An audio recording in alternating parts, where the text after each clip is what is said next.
Hello students, welcome to the online lecture series of the SJSN College Palghar. This is Vilas sir.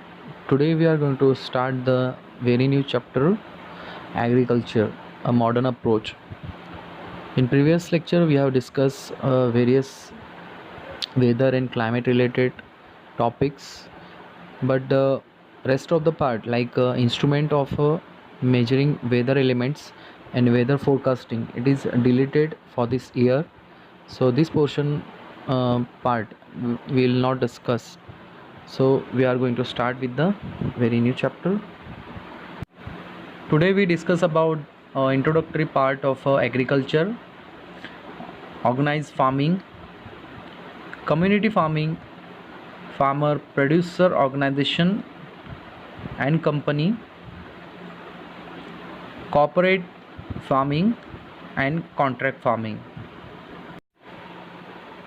Agriculture during the latter half of the 20th century, what is known today as a modern agriculture, was a very successful in meeting in a growing demand for the food by the world's population.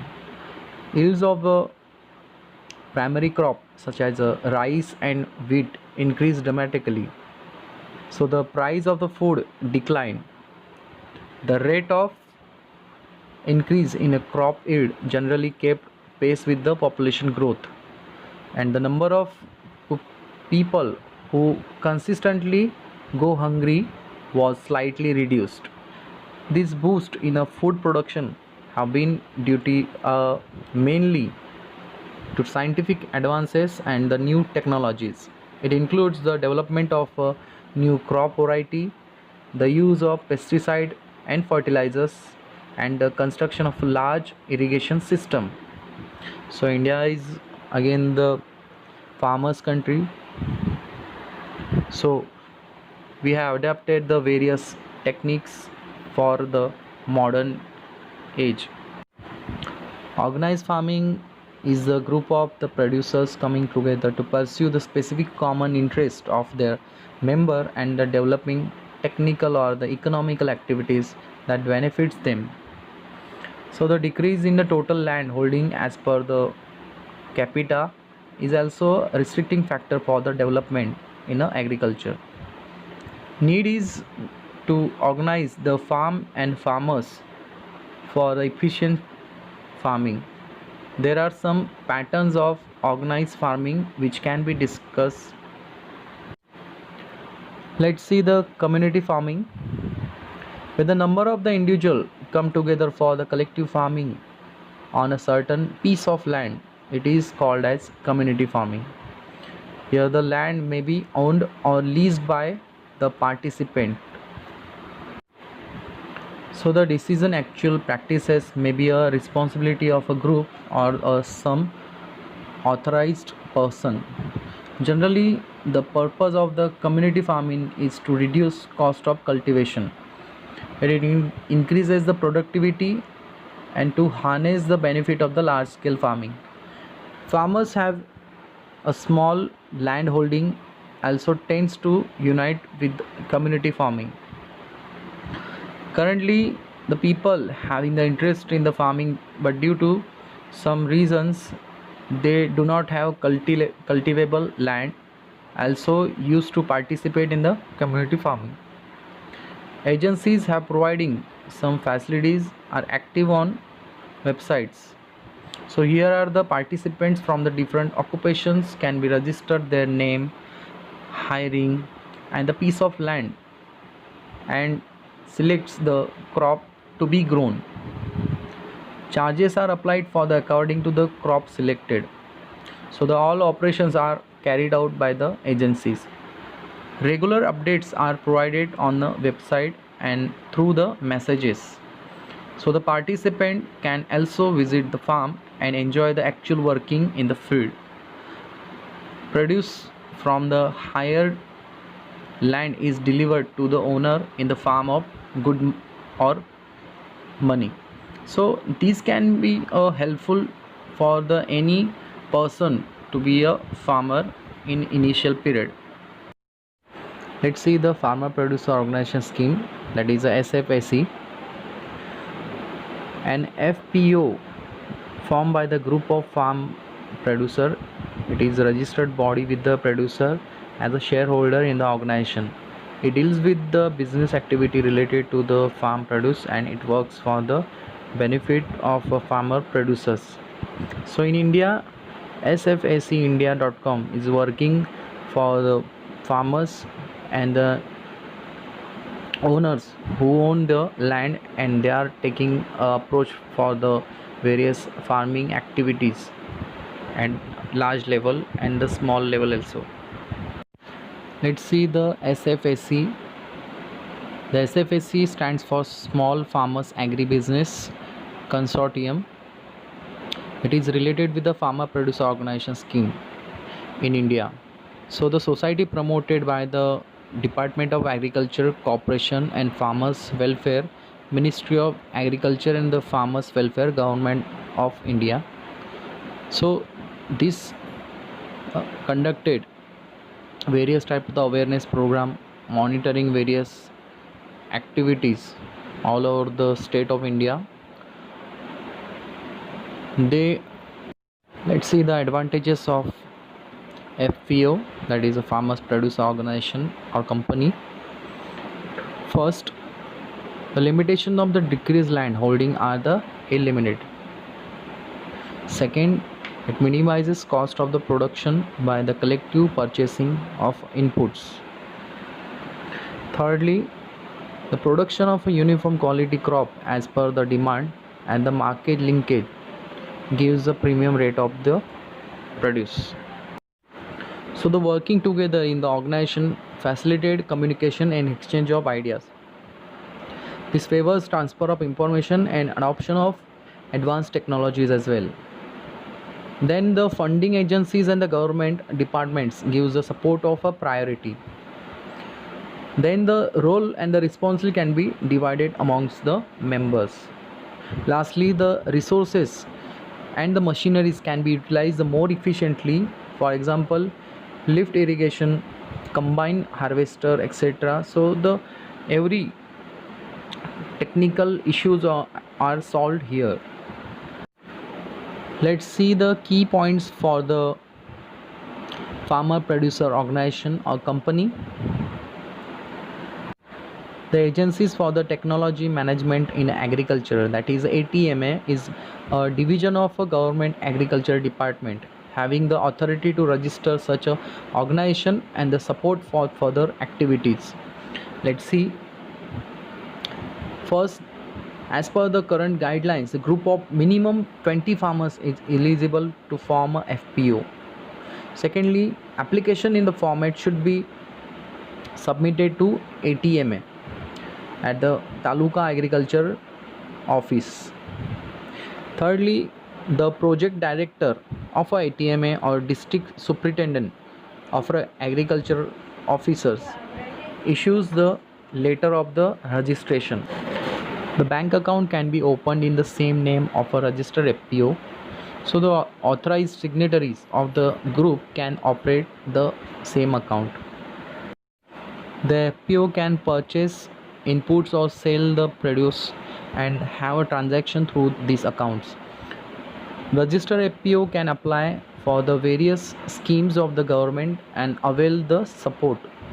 Lastly, the different activities like the field day, farmers rally and visit to the research station and successful entrepreneur training program can be conducted. And last, the FPO can be registered as a FPC under the Ministry of Corporate Affairs of India. So these are some important key points should be keep in mind for and become a FPO registrar.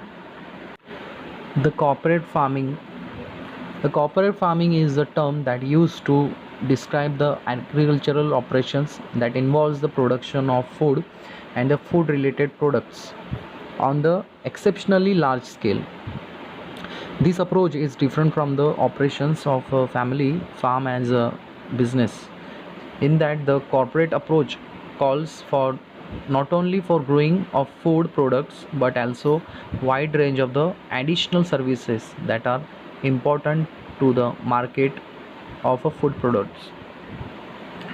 From this, the perspective of a corporate marketing is not just about the agriculture itself, but also else it can be a other component that are found under the broad umbrella of agricultural production, marketing and the distribution area. Let's see the advantages of a corporate farming. First, the wasteland, uneconomic lands, fallow lands owned by the farmer or the government may be leased to the company and made the productive. Secondly, the new pattern of cultivation are popularized in the region. Farmers may be demonstrated the advantages of advanced technology is applied at such farms. Corporate farming may also helps in agricultural education and extension of the research activities. There is a overall increase in the employment generation, productivity and the economy of the region where they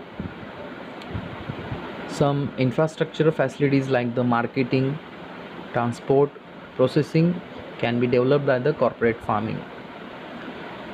And lastly, the availability of the fund is not the limited. Contract farming. The contract farming involves agricultural production being carried out on the basis of the agreement between the buyer and the farm producers. Sometimes it involves the buyer specific that the quality required and the price, with the farmer agreeing to a delivery to a future date. More commonly, however, the contracts outline conditions of production in the farm product and the delivery to the buyer's premises.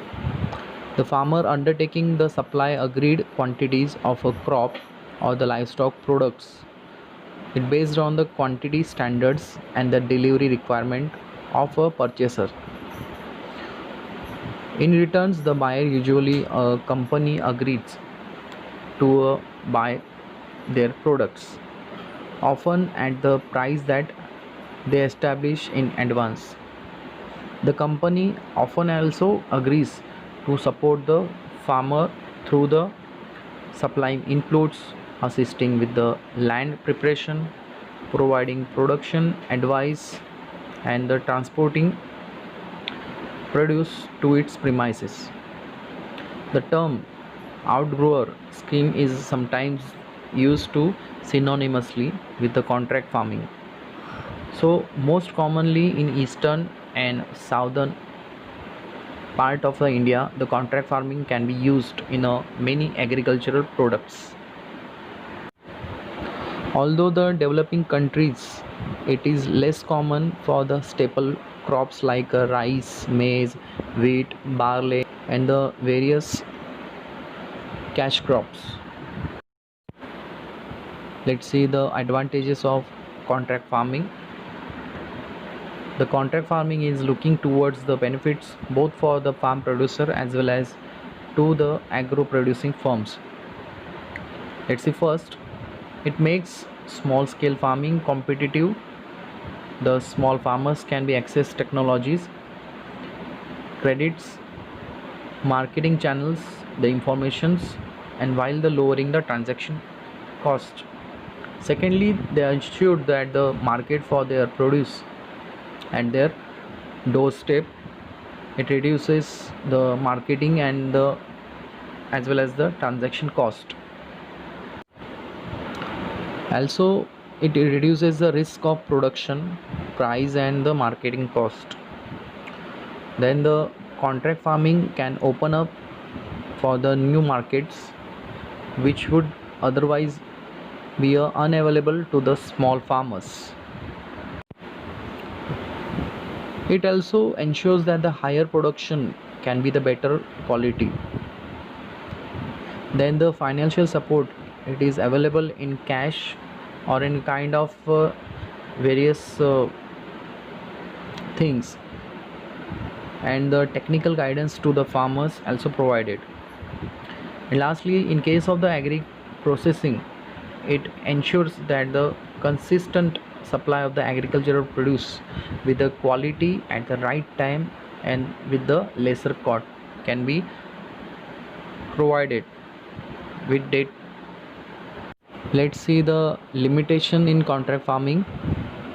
There are some various type of a limitation can be affected for the contract farming. Let's see first. The contract farming agreements are often criticized for the being biased in favor of the firm or the large scale farmers, while the exploiting the poor bargaining power of the small farmers. Secondly, the problem faced by the grower, like undue quality, can cut on produce of firm. It delayed the deliveries at the factory. It can delay the payments also.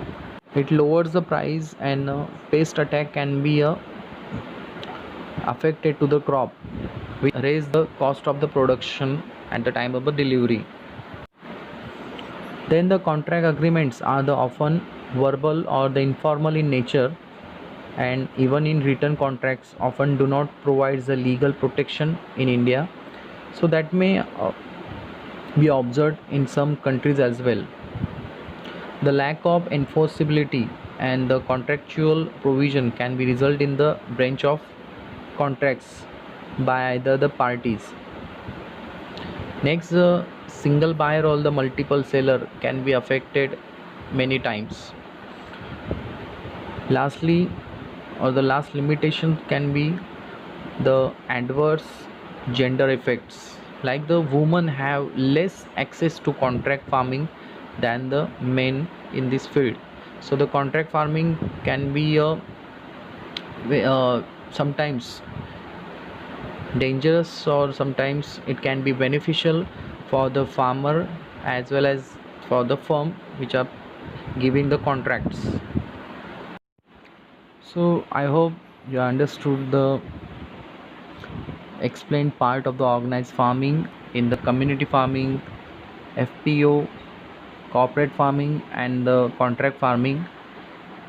So here we are end up with the today's session. So we will come up with the new topic. So thank you.